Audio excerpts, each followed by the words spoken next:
പാലക്കാട്ടെ ആൾക്കൂട്ട കൊലപാതകം നമ്മുടെ മുൻപിലുണ്ട്. നമ്മുടെ പോലൊരു സംസ്ഥാനത്ത് ഒരിക്കലും നടക്കാൻ പാടില്ലാത്തതായിരുന്നു. അതിൽ ഏറ്റവും പ്രധാനപ്പെട്ട കാര്യം അതിൽ അറസ്റ്റിലായ 5 പേരാണ്. അതിൽ 4 പേരും സംഘപരിവാർ BJP RSS അനുകൂലികളാണ് എന്നതാണ് അതിൻ്റെ സത്യമെന്ന് പറയുന്നത്. പക്ഷേ അത് മാധ്യമങ്ങൾ മറച്ചുവെച്ച് വാർത്തകൾ നൽകിക്കൊണ്ടിരിക്കുന്ന ഒരു കാലം കൂടിയാണ് നമ്മുടെ മുൻപിലുള്ളത്. ഈ വിഷയത്തിൽ ആ കുടുംബം ഈ മൃതദേഹം ഏറ്റെടുക്കില്ല എന്നൊരു നിലപാട് സ്വീകരിച്ചിരുന്നു. അവർക്ക് നഷ്ടപരിഹാരം വേണം, ഈ പ്രതികളെ എല്ലാവരെയും എത്രയും വേഗം അറസ്റ്റ് ചെയ്യണം എന്നൊരു നിലപാട് അവർ പറയുന്നുണ്ടായിരുന്നു. സംസ്ഥാന സർക്കാർ അവരോട് വളരെ അനുഭാവപൂർണ്ണമായൊരു സമീപനമാണ് സ്വീകരിക്കുന്നത്. പ്രത്യേക സംഘം അന്വേഷിക്കുന്നുണ്ട് ആ സംഭവം. അങ്ങനെ ഒരു തീരുമാനമായിരിക്കുന്നു. എത്രയും വേഗം പ്രതികളെ പിടിക്കും എന്ന ഉറപ്പ് നൽകിയിട്ടുണ്ട്. ഏതായാലും കൊല്ലപ്പെട്ട അതിഥി തൊഴിലാളിയായ രാംനാരായണൻ ബാഗേലിൻ്റെ കുടുംബവുമായി മന്ത്രി കെ രാജൻ ഇന്ന് ചർച്ച നടത്തുമെന്നതാണ് ഇന്ന് അതുമായി ബന്ധപ്പെട്ട് വരുന്ന ഏറ്റവും പുതിയ വാർത്ത. തൃശ്ശൂരിൽ വെച്ച് നടത്തുന്ന ചർച്ചയിൽ കുടുംബാംഗങ്ങളും ആക്ഷൻ കൗൺസിൽ അംഗങ്ങളും ഒക്കെ പങ്കെടുക്കും. 25 ലക്ഷം രൂപ നഷ്ടപരിഹാരം വേണമെന്നും കുറ്റവാളികളെ എല്ലാവരെയും അറസ്റ്റ് ചെയ്യണമെന്നുമാണ് കുടുംബത്തിന്റെ ആവശ്യം. സാരംഗ് തൃശ്ശൂരിൽ നിന്ന് വാർത്തയുടെ വിവരങ്ങൾ പങ്കുവയ്ക്കാനായി. സാരംഗ്, ആ കുടുംബവുമായി ഇന്ന് മന്ത്രി കെ രാജൻ ചർച്ച നടത്തും. സംസ്ഥാനം ഏറ്റവും അനുഭാവപൂർണ്ണമായൊരു നിലപാടും സമീപനവുമാണ് അവരോട് സ്വീകരിച്ചിരിക്കുന്നത്. തീർച്ചയായും മനു സൂചിപ്പിച്ചതുപോലെ തന്നെ ഈ അതിഥി തൊഴിലാളിയുടെ മരണവുമായി ബന്ധപ്പെട്ട് സംസ്ഥാന സർക്കാർ വളരെ നീതിയുക്തമായിട്ടുള്ള രീതിയിലുള്ള ഇടപെടലുകളാണ് നടത്തിയിട്ടുള്ളത്. കഴിഞ്ഞ ദിവസമാണ്, അതായത് ഇന്നലെയാണ് ഇത്തരത്തിൽ ഈ അതിഥി തൊഴിലാളിയുടെ പോസ്റ്റ്മോർട്ടത്തിന് ശേഷം ഈ മൃതദേഹം ബന്ധുക്കൾ ഏറ്റെടുക്കില്ല എന്നുള്ളൊരു വിവരം അറിയിക്കുന്നത്. പ്രധാനമായും ഈ കുടുംബാംഗങ്ങൾ അറിയിച്ചത് നഷ്ടപരിഹാരം ലഭിക്കണം എന്നുള്ള കാര്യമാണ്. അതുപോലെ തന്നെ ഈ കേസിൽ ഉൾപ്പെട്ടിട്ടുള്ള എല്ലാവരെയും അറസ്റ്റ് ചെയ്യണം എന്നുള്ള ഒരു കാര്യം കൂടി ഈ കുടുംബാംഗങ്ങൾ ഇന്നലെ ആവശ്യപ്പെട്ടിരുന്നു. അതായത് മൊത്തം 5 പേരെയാണ് ഇതുവരെയും അറസ്റ്റ് ചെയ്തിട്ടുള്ളത്.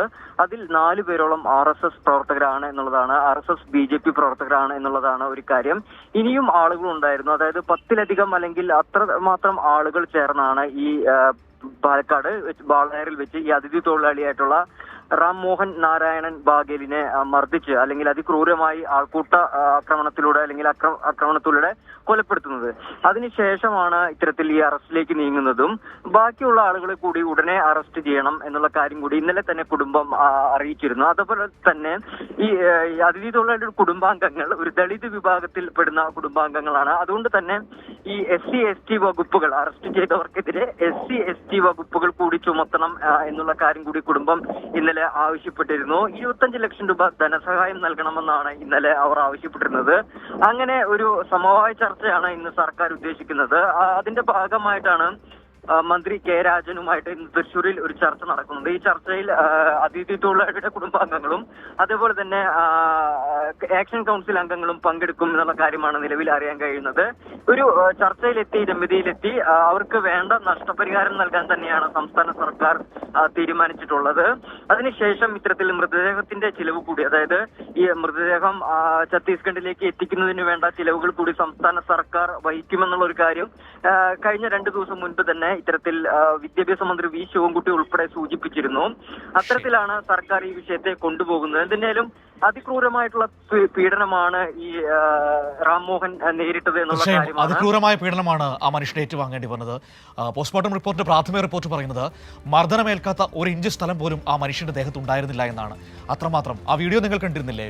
നീ ബംഗ്ലാദേശിൽ നിന്നുള്ളവനാണോടാ എന്ന് ചോദിച്ചുകൊണ്ടാണ് ആ മനുഷ്യനെ സംഘപരിവാറുകാർ വളഞ്ഞിട്ട് ആക്രമിച്ചത്. എത്രമാത്രം സങ്കടം നൽകുന്നൊരു കാര്യമാണ്.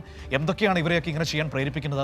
മറ്റൊന്നുമല്ല, ഇവരുടെ ഈ വാട്സപ്പ് യൂണിവേഴ്സിറ്റികളിൽ വലിയ പ്രചരണം നടക്കുന്നുണ്ട്. നോർത്ത് ഇന്ത്യയിലൊക്കെ നമ്മൾ കണ്ടുകൊണ്ടിരിക്കുന്നതാണ്. പ്രത്യേകിച്ചും അസമിലൊക്കെ ഈ ബംഗ്ലാദേശിൽ നിന്ന് നുഴഞ്ഞു കയറി എത്തുന്നു എന്നൊക്കെ പറഞ്ഞുകൊണ്ട് ഈ സാധാരണക്കാരായ മനുഷ്യരെ പിടിച്ച് തല്ലിക്കൊല്ലുന്നതും അല്ലെങ്കിൽ അവരെ ഉപദ്രവിക്കുന്നതുമൊക്കെ പലയിടങ്ങളിലും നമ്മൾ കണ്ടുകൊണ്ടിരിക്കുകയാണ്. അതൊക്കെ വിശ്വസിച്ച് ഈ പാവപ്പെട്ട മനുഷ്യന് നേരെ കേരളത്തിലും സംഘപരിവാറിൻ്റെ ഭാഗമായി നിൽക്കുന്നവർ ഈ ആക്രമണം നടത്തി ഒരു മനുഷ്യനെ തല്ലിക്കൊന്നിരിക്കുന്നു എന്നതാണ് ഏറ്റവും സങ്കടകരമായ കാര്യം. ഏതായാലും അവർക്കെല്ലാവർക്കും ഏറ്റവും ഉചിതമായ ശിക്ഷ ഉറപ്പുവരുത്താൻ നമ്മുടെ ഭരണകൂടത്തിന് കഴിയും എന്ന് നമുക്ക് പ്രതീക്ഷിക്കാം.